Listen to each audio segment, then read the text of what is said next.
ತಾವು ಕೂಡ ಕಳೆದ ಬಾರಿಯ ಕರಗ ಶಕ್ತಿಯೋತ್ಸವದ ಸಂದರ್ಭದಲ್ಲಿ GBA ಅಂದ್ರೆ ಅಂದಿನ BBMP 1.5 ಕೋಟಿ ರೂಪಾಯಿಯಷ್ಟು ಹಣವನ್ನ ಬಿಡುಗಡೆ ಮಾಡಿದ್ರು ಅಂತ. ಅದರಲ್ಲಿ ಈಗ ಮುಜರಾಯಿ ಇಲಾಖೆಗೆ ಎಷ್ಟು ಹಣವನ್ನ ಬಿಡುಗಡೆ ಮಾಡಿದ್ದಾರೆ, ಇಲ್ಲಿ ಅಂದ್ರೆ ಲೈಟಿಂಗ್ಸ್ ಆಗಿರ್ಬೋದು, ಹೂವಿನ ಅಲಂಕಾರ ಡೆಕೋರೇಷನ್ ಮಾಡಿದವರಿಗೆ ಎಷ್ಟು ಹಣವನ್ನ ಕೊಟ್ಟಿದ್ದಾರೆ? ಸರ್ ನೋಡಿ, ನಿಮಗೆ ಇವಾಗ ಇತ್ತಲ್ಲಪ್ಪ ಎರಡು, ಯಾಕೆ ಇಲ್ಲಿ ಡಾಕ್ಯುಮೆಂಟ್ಸ್ಗಳು ತೆಗಿತೀರಾ? ಅದು ಕೊಡು 40. ಸರ್ ಈಗ ಹೋದ ವರ್ಷ ಇಒ ನವೀನ್ ಅವರು ಸೈನ್ ಮಾಡಿ ಬಿಲ್ ಮಾಡಿರೋದು 1,08,00,000. ಈ ದುಡ್ಡನ್ನ ಅಕ್ಟೋಬರಲ್ಲಿ ಬರುತ್ತೆ, ಕರಗದಲ್ಲಿ ಬರಲ್ಲ, ಅಕ್ಟೋಬರಲ್ಲಿ ಬರುತ್ತೆ. ನಾವು ಓಡಾಡಿ ಪಾಪ ಕೊಡೋರ್ಗೆಲ್ಲ ಕೊಡ್ತೀರಿ, ಅಕ್ಟೋಬರಲ್ಲಿ ಬರುತ್ತೆ. ಇದು 2024ರಲ್ಲಿ ಇಒ ನಿಮಗೆ ಒಂದು ತಿಳಿದಿರಲಿ, ನಾವು ಬಿಲ್ ಮಾಡೋದಲ್ಲ, ಎಲ್ಲ ನೋಡಿ ಗೋರ್ಮೆಂಟ್ ಸಿಂಬಲ್ಲು, ಎಲ್ಲ ಗೋರ್ಮೆಂಟ್ ಅವ್ರು ಬಿಲ್ ಮಾಡೋದು ಪ್ರತಿಯೊಂದಕ್ಕೂ. 1,08,00,000 ಬಿಲ್ ಮಾಡ್ತಾರೆ. ಆದರೆ BBMP ಒಂದು ಹೇಳ್ತಾರೆ 1 ಕೋಟಿನೇ ಕೊಡೋದು ನಾವು, ಇನ್ನು 8 ಲಕ್ಷ ಕೊಡಲ್ಲ ಅಂತ. 8 ಲಕ್ಷದಲ್ಲಿ ಒಂದು ಸ್ವಲ್ಪ ಜನಕ್ಕೆ ಪೆಂಡಿಂಗ್ ಆಗುತ್ತೆ, 8 ಲಕ್ಷ ರೂಪಾಯಿ ಪೆಂಡಿಂಗ್ ಆಗುತ್ತೆ. ಆ ಪೆಂಡಿಂಗ್ ಆದವ್ರನ್ನ ಏನು ಮಾಡ್ತಾರೆ, ಒಬ್ಬರನ್ನ ಕರ್ಕೊಳ್ತಾರೆ, ಸತೀಶನ್ ಮೇಲೆ ಒಂದು ಆರೋಪ ಮಾಡಿ ಅಂತಾರೆ. ಸರಿನಾ? ಒಂದು ಆರೋಪ ಮಾಡಿಸ್ಬಿಟ್ಟು ನಾವೇ ಕರ್ಗ ನಡೆಸ್ತೀರಿ ಅಂತೇಳಿ ಇನ್ನೊಂದು ಕಮಿಟಿ ರಚನೆ ಮಾಡ್ತಾರೆ. ಸರಿ, ಅದನ್ನು ನಾವು ಕೋರ್ಟಲ್ಲಿ ಹೋಗಿ ಕೇಸ್ ಗೆಲ್ತೀನಿ. ಹೈಕೋರ್ಟಲ್ಲಿ ಕೇಸ್ ಗೆದ್ಮೇಲೆ ನಾನು ಹೇಳ್ತೀನಿ, ಈ ದುಡ್ಡು ಕಾಸು ಸವಾಸನೇ ಬೇಡ, ಮುಜರಾಯೇ ಮಾಡಿ, ಕರ್ಗ ನಾವು ನಡೆಸ್ತೀವಿ ಅಂತ. ಕೋರ್ಟ್ ಆರ್ಡ್ರೂ ಅದೇ ಬರುತ್ತೆ, ಕರ್ಗ ನಾವೇ ಮಾಡಲಿ, ದುಡ್ಡು ಕಾಸೆಲ್ಲ ಮುಜರಾಯಿ ನೋಡ್ಕೊಳ್ಳಿ. ಸರ್, ಕರ್ಗ ಆಗೋ ತನಕ ಯಾರು ಇಲ್ಲಿ ತಲೆ ಹಾಕಲ್ಲ ಸರ್, ಅದು ನಿಮಗೂ ಗೊತ್ತು, ಮಾಧ್ಯಮದಲ್ಲಿ ಬಂದಿದೆ. ಕರ್ಗ ಜಾತ್ರೆ ಆಗಿ 10 ದಿವಸ ಆದರೂ ತಲೆ ಹಾಕಲ್ಲ ಸರ್. ಏನಿದು ಈ ಥರ ಮಾಡ್ತಾ ಇದ್ದೀರಾ ಅಂದರೆ, ಕರ್ಗ ಆಗಿದ್ದೇನೆ ನಿಮ್ಗೆ ದುಡ್ಡು ಕೊಡ್ತೀರಿ, ನೀವು ಮಾಡಿ ಅಂತ ಹೇಳ್ತಾರೆ. ಅಲ್ಲ ಸರ್, ಈಗ ಕಳೆದ ಬಾರಿ ಅಂದ್ರೆ 2025ರಲ್ಲಿ ಎಷ್ಟು ಹಣವನ್ನ BBMP ಮೀಸಲಿಟ್ಟಿತ್ತು ಅಂತ? ಸರ್, BBMP ಮೀಸಲಿಟ್ಟಿದ್ದ ದುಡ್ಡು 1.5 ಕೋಟಿ. 1.5 ಕೋಟಿಯಲ್ಲಿ ಎಷ್ಟು ಹಣವನ್ನ ಮುಜರಾಯಿ ಇಲಾಖೆಯವರು ತೆಗೆದುಕೊಂಡಿದ್ದಾರೆ, ಮತ್ತೆ ಇಲ್ಲಿ ಅಂದ್ರೆ ಪೂಜಾ ಸಾಮಗ್ರಿಗಳನ್ನ ಸಪ್ಲೈ ಮಾಡಿದಂತವ್ರು ಎಷ್ಟು ಹಣವನ್ನ ಬಿಡುಗಡೆ ಮಾಡಿದ್ದಾರೆ? 1.5 ಕೋಟಿನಲ್ಲಿ ಮುಜರಾಯಿ ಅವರು 5 ಜನ ಅಧಿಕಾರಿಗಳು ಸೇರಿ 40 ಲಕ್ಷದಲ್ಲಿ ವಿಜೃಂಭಣೆ ಕರಗ ಮಾಡಿದಿರಿ. ಯಾಕಂದ್ರೆ ಅವ್ರು ಏನು ಒಂದು ಮಳ ಹೂವು ಕೊಟ್ಟಿರಲ್ಲ, 40 ಲಕ್ಷದಲ್ಲಿ ಮಾಡಿದಿರಿ ಅಂತ ಒಂದು ಬಿಲ್ ಕ್ರಿಯೇಟ್ ಮಾಡ್ತಾರೆ. 40 ಲಕ್ಷನ ಕರಗ ಆಗಿ 1 ತಿಂಗಳಾದ ಮೇಲೆ ದುಡ್ಡು ರಿಲೀಸ್ ಮಾಡಿಸ್ಕೊಳ್ತಾರೆ. ಆ 40 ಲಕ್ಷದಲ್ಲಿ ಊನೋರ್ದವ್ರು ಮಾತ್ರ ಕರೆದಿ 8 ಲಕ್ಷ ಒಂದು ಟೆಂಡರ್ ಮುಖಾಂತರ 8 ಲಕ್ಷ ಮಾತ್ರ ಊನೋದವ್ರಿಗೆ ಕ್ಯಾಶ್ ಕೊಟ್ಬಿಟ್ಟು, ಮಿಕ್ಕಿದ್ದು 32 ಲಕ್ಷ ನಾವು ಕಡ್ಡಿ ಕರ್ಪೂರ, ನಾವು ನೈವೇದ್ಯಕ್ಕೆ ಮತ್ತೆ ಹಾಲು ತುಪ್ಪ ಕೊಡಿಸಿದ್ರಿ ಅಂತ ಹೇಳಿ ಚಾಪ್ಟರ್ ಕ್ಲೋಸ್ ಮಾಡ್ತಾರೆ. ಇನ್ನು 1,10,00,000 ಪಾಪ BBMPನಲ್ಲೇ ಬಿದ್ದಿದೆ ದುಡ್ಡು. ಮೊನ್ನೆನೂ ಕಮಿಷನರ್ ನನ್ನ ಕೇಳಿದ್ರು, ಯಾಕೆ ಆ ದುಡ್ಡು ನಿಮ್ದು ಇನ್ನೂ ಸಮಸ್ಯೆ ಬಗೆಹರಿದಿಲ್ಲ, ಯಾಕೆ ಆ ದುಡ್ಡು ತೊಗೊಂಡಿಲ್ಲ ಅಂತ. ಆದರೆ ನಾನು ಕೇಳ್ತೀನಿ, ಇವ್ರಿಗೆ 1,40,00,000ದಲ್ಲಿ ನೀವು ವಿಜೃಂಭಣೆ ಕರ್ಗ ಮಾಡ್ತೀರಾ ಅಂದರೆ ನಿಮ್ಗೆ ಯಾಕೆ ಬಜೆಟಲ್ಲಿ 1.5 ಕೋಟಿ ಅಂತ ಹೇಳ್ತೀರಾ? 40 ಲಕ್ಷನೇ ಇಡೀ ಬಜೆಟಲ್ಲಿ. ವಿಶ್ವವಿಖ್ಯಾತ ಬೆಂಗಳೂರು ಕರ್ಗಕ್ಕೆ 1.5 ಕೋಟಿ ಅಂತ ಯಾಕೆ ಹೇಳ್ತೀರಾ? ಈಗ ಆ 1.5 ಕೋಟಿ ಹಣವನ್ನ ಬಿಡುಗಡೆ ಮಾಡಲಿಕ್ಕೆ ಕಮಿಷನ್ ಹಣವನ್ನ ಕೇಳ್ತಿದ್ದಾರೆ ಅಂತ. ಯಾರ್ಯಾರು ಕಮಿಷನ್ ಹಣವನ್ನ ಕೇಳ್ತಾ ಇರುವಂತದ್ದು, ಎಷ್ಟು ಲಕ್ಷಕ್ಕೆ ಎಷ್ಟು ಪರ್ಸೆಂಟೇಜ್, ಅಂದ್ರೆ ಲಕ್ಷಕ್ಕೆ ಎಷ್ಟು ಪರ್ಸೆಂಟೇಜ್ ಕೇಳ್ತಿದ್ದಾರೆ? ಸರ್, 10 ಲಕ್ಷಕ್ಕೆ 2 ಲಕ್ಷ ಕೇಳ್ತಾರೆ, 10 ಲಕ್ಷಕ್ಕೆ 2 ಲಕ್ಷ. ಇದನ್ನ ಕೇಳೋದು ಇಒ ತಹಸೀಲ್ದಾರು.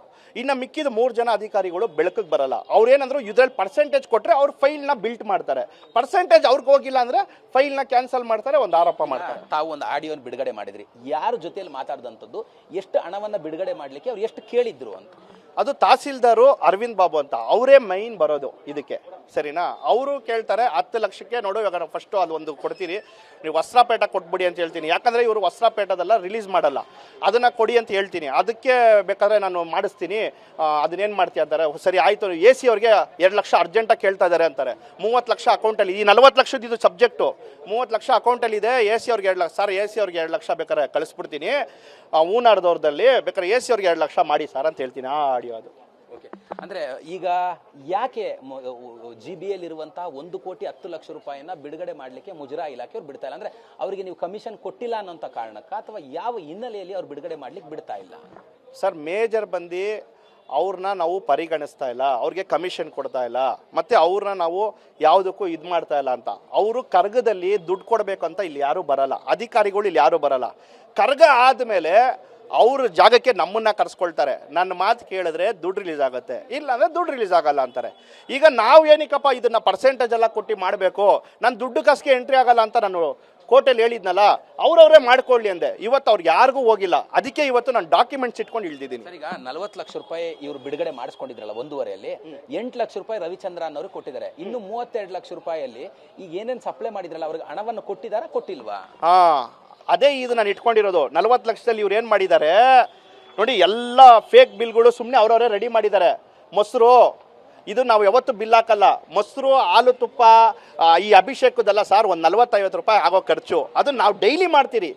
ಇವರು ಅದನ್ನ ಬಿಲ್ ಮಾಡಿ ಇಷ್ಟಿಷ್ಟು ಮಾಡಿದ್ದೀರಿ ಅಂತ ಹೇಳಿ ಒಂದು ಕ್ರಿಯೇಟ್ ಮಾಡಿ 40 ಲಕ್ಷದಲ್ಲಿ ಮಾಡಿದ್ದೀರಿ ಅಂತ ಒಂದು ರೆಕಾರ್ಡ್ ತೋರಿಸ್ತಾರೆ. ಆದರೆ ಅದರಲ್ಲಿ ಒಬ್ಬರನ್ನ 8 ಲಕ್ಷ ಕ್ಯಾಶ್ ಕೊಟ್ಬಿಟ್ಟು ಅವ್ರನ್ನ ಬಾಯಿ ಮುಚ್ಚಿಸ್ತಾರೆ. 32 ಲಕ್ಷ ರೂಪಾಯಿ ಏನು ಮಾಡಿದ್ರು ಸರ್? ಇದಕ್ಕೆ ನಾವು ಬಂದಿರೋದು. ಈಗ ಈ 30 ಲಕ್ಷನ ಇವರು ಖಾಲಿ ಮಾಡಿದ್ದಾರೆ, ಈ 5 ಜನ ಅಧಿಕಾರಿಗಳು. ನನ್ನ ಹೋಗಿ ಕೇಳಿದಕ್ಕೆ, ಸರ್ ನೀವು ಪಾಪ ಕಷ್ಟಪಟ್ಟವ್ರಿಗೆ ಯಾರಿಗೂ ದುಡ್ಡು ಕೊಟ್ಟಿಲ್ಲ ಸರ್ ಅಂತ ಹೇಳಿದಕ್ಕೆ, ಅದಕ್ಕೆ ನಾವು ಟೆಂಡರ್ ಅವ್ರು ಕೊಟ್ಟಿದ್ದೀರಿ, ಅವ್ರ ಅಕೌಂಟ್ ಥ್ರೂ ಹಾಕಿ ಇವ್ರು ದುಡ್ಡು ತಗೊಂಡಿರೋದು, ಇವ್ರೆಲ್ಲೂ ಸಿಕ್ಕಾಕೋಬಾರ್ದು ಅಂತ. ನೀನ್ ಕೋರ್ಟ್ಗೆ ಹೋಗ್ತೀಯಾ ಹೋಗು ಅಂತ ಹೇಳ್ತಾರೆ, ಉಡಾಪೆ ಉತ್ತರ ಕೊಡ್ತಾರೆ. ಈಗ 1/10 ಇನ್ನೇನು ಕರಗ ಶಕ್ತಿಯೋತ್ಸವ ಕೇವಲ 2 ತಿಂಗಳು ಇರುವಂತದ್ದು, ಆ 1/10 ಬಿಡುಗಡೆ ಮಾಡ್ತಾರಾ ಅಥವಾ ಮಾಡ್ಲಿಕ್ಕೆ ಇವ್ರು ಬಿಡ್ತಾ ಇಲ್ವಾ ಅಂತ? ಸರ್, 1/10 ಬಿಡುಗಡೆ ಮಾಡಕ್ಕೆ ಬಿಡ್ತಾ ಇಲ್ಲ. ಯಾಕಂತ ಹೇಳಿದ್ರೆ 40 ಲಕ್ಷದಲ್ಲಿ ವಿಜೃಂಭಣೆ ಕರಗ ಮಾಡಿದೆ ಅಂತ ಮುಗಿಸಿದಾರೆ ಇವರು. ಈಗ 1/10 ರಿಲೀಸ್ ಮಾಡಕ್ ಹೋದ್ರೆ ಈ 5 ಜನ ಅಧಿಕಾರಿಗಳು ಸಸ್ಪೆಂಡ್ ಆಗ್ತಾರೆ. ನಿಮ್ಗೆ ಗೊತ್ತಾಯ್ತಲ್ಲ ಸರ್, ಕಾನೂನಲ್ಲಿ ಇವರು 40 ಲಕ್ಷದಲ್ಲಿ ಮಾಡಿದೆ ಅಂತ ರಿಲೀಸ್ ಮಾಡಿಬಿಟ್ಟಿದ್ದಾರೆ. ಈಗ 1/10 ರಿಲೀಸ್ ಮಾಡಿ ಅಂದ್ರೆ ಇವರೆಲ್ಲ ಸಸ್ಪೆಂಡ್ ಆಗ್ತಾರೆ. ಇವ್ರಿಗೆ ನಾವು ಮಾಧ್ಯಮಕ್ಕೆಲ್ಲ ಬರ್ತೀರಿ ಅಂತ ಇವ್ರಿಗೆ ಗೊತ್ತಿರಲಿಲ್ಲ ವಿಷಯ. ಈಗ ಬಂದಿರೋದಕ್ಕೆ ಇವ್ರಿಗೆ ಇದಾಗಿದೆ. ಈಗ ಇವ್ರೇನಾದ್ರು ಆ 1/10 ರಿಲೀಸ್ ಮಾಡಕ್ ಹೋದ್ರೆ ಇದನ್ನ ಹೆಂಗ್ ಮಾಡ್ದಪ್ಪ ಸರ್? ಈಗ ತುಂಬಾ ಜನ, ಸಾಕಷ್ಟು ಜನ ಮಹಿಳೆಯರು ಮತ್ತೆ ತಿರ್ಗಾ ಸಪ್ಲೈ ಮಾಡಿದಂಥವ್ರೆಲ್ಲ ಮಾತಾಡ್ತಾ ಇದ್ರು, ನಾವು ಸತೀಶ್ ಅವ್ರನ್ನ ನಂಬಿ ಇಲ್ಲಿ ಎಲ್ಲ ವಸ್ತುಗಳನ್ನ ಸಪ್ಲೈನ ಮಾಡಿದೀವಿ ಅಂತ. ಮತ್ತೆ ಅವ್ರಿಗೆ ಹಣ ಯಾರು ಕೊಡೋರು? ಈಗ ಮುಜರಾಯಿ ಇಲಾಖೆ ಕೊಡ್ತಾರಾ, ಸತೀಶ್ ಕೊಡ್ತಾರಾ? ಸರ್, ಇದೇ ಬಂದಿರೋದು ಕ್ವಶನ್ ಸರ್. ಪ್ರತಿ ವರ್ಷನೂ ನಮ್ಮ ಮಕ್ಕ ನೋಡ್ಕೊಂಡು 2 ಲಕ್ಷ 3 ಲಕ್ಷ ಅಡ್ವಾನ್ಸ್ ಕೊಟ್ಟರೆ ಅವ್ರು ಕೆಲಸ ಮಾಡ್ಕೊಂಡು ಹೋಗ್ತಾ ಇರ್ತಾರೆ. ಮುಜರಾಯಿ ಅವ್ರು ಏನು ಮಾಡ್ತಾರೆ, ಪ್ರತಿ ವರ್ಷ ಲೇಟಾಗಿ ಪೇಮೆಂಟ್ ಮಾಡೋರು. ಈ ವರ್ಷ ಏನು ಮಾಡಿದ್ದಾರೆ ಗೊತ್ತಾ, ನಾವು ಪರ್ಫೆಕ್ಟ್ ಆಗಿದ್ದೀರಿ, ನೀವೆಲ್ಲ ಹೋಗ್ತೀರಾ ಹೋಗಿ, ನಾವು ದುಡ್ಡೇ ಕೊಡಲ್ಲ ಅಂತ ಇದ್ದಾರೆ. ಇದು ನನಗೆ ಈ ಸಮಸ್ಯೆನ ಹೆಂಗ್ ಬಗೆಹರಿಸ್ಬೇಕಂತಾನೆ ಗೊತ್ತಾಗ್ತಾ ಇಲ್ಲ. ನಾವು ಕೂಡ ಹೇಳ್ತಿದ್ರಿ ಸುದ್ದಿಗೋಷ್ಠಿಯಲ್ಲಿ, ಈ ವಿಚಾರದಲ್ಲಿ ನಾನು ತುಂಬಾ ದೊಡ್ಡ ಮಟ್ಟದಲ್ಲಿ ಹೋರಾಟವನ್ನು ಮಾಡ್ತೀನಿ, ನಮ್ಮ ಮುಜರಾಯಿ ಇಲಾಖೆ ದೇವಾಲಯವನ್ನು ಬಿಡಿಸ್ಕೊಡಿ ಅನ್ನೋದು. ಈಗ ತಮ್ಮ ಮುಂದಿನ ಹೋರಾಟ ಯಾವ ರೀತಿಯಲ್ಲಿ ಇರಲಿದೆ? ಸರ್, ನಾನು ಈಗ ಹೈಕೋರ್ಟ್ಗೆ ಆಲ್ರೆಡಿ ಹಾಕೊಂಡಿದ್ದೀನಿ ಈ ಥರ ಮಾಡಿದ್ದಾರೆ ಅಂತ. ಮತ್ತೆ ನಾನು ಪ್ರಧಾನ ಮಂತ್ರಿ ಅವ್ರಿಗೂ ಒಂದು ಪತ್ರ ಬರೀತಾ ಇದ್ದೀನಿ. ನೋಡಿ, ನಮಗೆ ಇದು ಆಗ್ತಾ ಇಲ್ಲ, ತುಂಬ ಪ್ರೆಷರ್ ಆಗ್ತಾ ಇದೆ. ಈಗ ಮುಜರಾಯಿಂದ ನಮ್ಮ ದೇವಸ್ಥಾನನ ನಮಗೆ ಬಿಡಿಸ್ಕೊಟ್ಬಿಡಿ, ನಿಮ್ಮ ಅನುದಾನನೇ ಬೇಡ. ನಮ್ಮ ಆಸ್ತಿ ದೇವಸ್ಥಾನದ್ದು ಮೈಸೂರು ಮಹಾರಾಜರು ಏನು ಕೊಟ್ಟಿದ್ರೋ ಅದೆಲ್ಲ ಹೆಂಗಿದ್ರು ನೀವೇ ಬಳಸ್ಕೊಳ್ತಾ ಇದ್ದೀರಾ, ನೀವೇ ಬಳಸ್ಕೊಂಡು ಹೋಗಿ. ನಮ್ಮನ್ನ ನೆಮ್ಮದಿಯಾಗಿ ನಮ್ಮ ಜನಾಂಗ, ನಮ್ಗಿರೋದು ಒಂದೇ ಕರಗ, ಅದನ್ನು ನೆಮ್ಮದಿಯಾಗಿ ಕರಗ ನಡ್ಸ್ಕೊಂಡು ಹೋಗಕ್ಕೆ ಬಿಡಿ. ನಿಮ್ಮದು ಅನುದಾನನೇ ಬೇಡ. ನಾವು ವಿಶ್ವವಿಖ್ಯಾತ ಬೆಂಗಳೂರು ಕರಗನ ನಾವು ದೊಡ್ಡ ಮಟ್ಟದಲ್ಲಿ ನಡ್ಸ್ಕೊಂಡು ಹೋಗ್ತೀರಿ, ನಿಮ್ಮ ಅನುದಾನ ಬೇಡ, ನಾವು ಜನಾಂಗನೇ ಹಾಕ್ಕೊಂಡು ನಾವು ಕರಗ ನಡ್ಸ್ಕೊಂಡು ಹೋಗ್ತೀರಿ ಅಂತ ಹೇಳೋಣ ಅಂತ ಬಂದಿದ್ದೀವಿ ಸರ್. ಅಂದ್ರೆ ಇವಿಷ್ಟು ಕೂಡ ಸತೀಶ್ ಅವರ ಮಾತು. ಕ್ಯಾಮ್ರಾ ಪರ್ಸನ್ ಗಣೇಶ್ ಜೊತೆ ಕಿರಣ್ ಸೂರ್ಯ, TV9 ಬೆಂಗಳೂರು.